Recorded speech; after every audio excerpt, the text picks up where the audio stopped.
প্রকৃতিতে আজ নবপ্রাণের স্পন্দন। বসন্তের রঙিন ছোঁয়ায় চারদিক যেন জেগে উঠেছে। কচি পাতার সবুজে আগুনরাঙা শিমুল পলাশের শোভায় প্রকৃতি আজ নতুন করে জীবন গান গাইছে। কবি রবীন্দ্রনাথ ঠাকুরের ভাষায় আজি খুলিও হৃদয় দল খুলিও, আজি ভুলিও আপন পর ভুলিও, এই সঙ্গীত মুখরিত গগনে তব গন্ধ তরঙ্গিয়া তুলিও। বাঙালির প্রাণের ঋতু বসন্ত।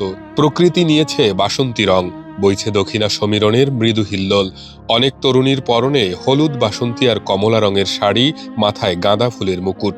বসন্ত মানেই জড়তা ঝেড়ে সামনে এগিয়ে যাওয়ার প্রেরণা। রুক্ষ মাটির বুক চিরে যেমন নতুন ঘাস মাথা তোলে, তেমনি মানুষের মন থেকেও ক্লান্তি আর বিষাদ মুছে দিতে আসে ফাল্গুন। বসন্তকে স্মরণ করে রাখার জন্য আমরা এই তো আসছি আজকে ঘুরতে। খুবই ভালো লাগছে, খুব সুন্দর পরিবেশ। এই ভালোবাসাটা সবার মধ্যে ছড়িয়ে যায়, এটাই চাই। ফুলগুলো দেখা যাচ্ছে আশেপাশে, এটা আমাদের সবার মন প্রফুল্ল করে তুলেছে। আমাদের কাছে অনেক ভালো লাগে, আমরা সবাই একসাথে বেরোতে পারি, রং বেরঙের শাড়ি পরতে পারি, সবাই মিলে আনন্দ করতে পারি। আমরা খুব মজা নিয়ে ছবি তুলছি, ভিডিও করছি, তো আমাদের খুবই ভালো লাগছে।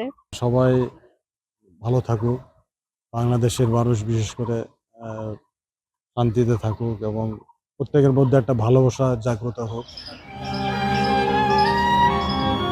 একদিকে ফাল্গুনের অফুরন্ত দান, অন্যদিকে চৈত্রের সব কেড়ে নেওয়ার প্রবণতা। এই দুইয়ের মেলবন্ধনেই আমাদের জীবন আবর্তিত হয়।